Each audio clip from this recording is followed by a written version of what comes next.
Mahigit 5 million metric tons ng palay. Yan ang inaasahang ani mula sa 6 na probinsyang kabilang sa top rice producers ng Pilipinas. Pero pangamba ng ilang magsasaka, baka hindi maabot ang ganito kalaking ani. Ngayong problema ang supply ng tubig para sa irigasyon. May report si Dano Tingkungko. Halos araw-araw nang may naglulutangan tilapia sa Kawayan, Ilocos Sur. Bukod kasi sa nagsisiksikan sa fish cage, nakadagdag pa raw ang matinding init sa pagkamatay ng daang-daang isda.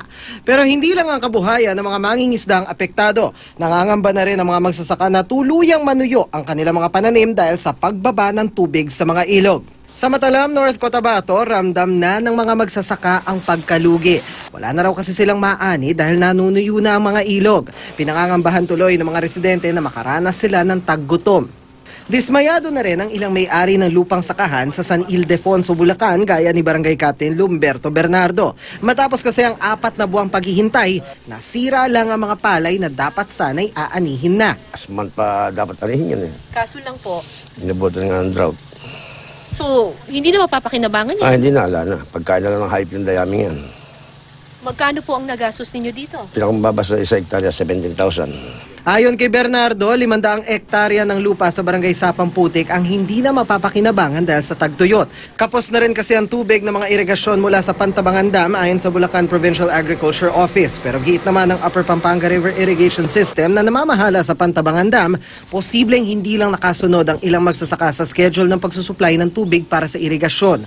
Sa ngayon, nasa 181.81 meters pa ang level ng tubig sa Pantabangan Dam. Malayo pa ito sa critical level na 171.5 meters. Kaya naman ayon sa National Irrigation Administration, dapat inaabot pa rin ng patubig ang San Ildefonso. Swerte namang hindi na namumroblema sa patubig ang Bulacan. Nagbunga na raw kasi ang mga palay roon bago pa man magkulang ang supply ng tubig na mula sa Angat Dam. Konti ani, magaan.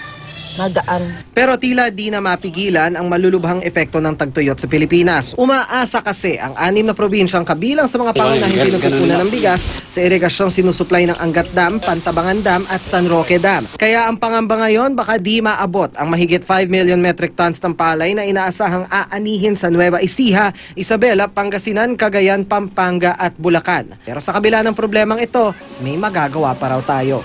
We can be wise in the way we use water para hindi masyadong mabigat, makabawas sa demand ng tubig mula sa ating dams. Dano Tingkungko, GMA News.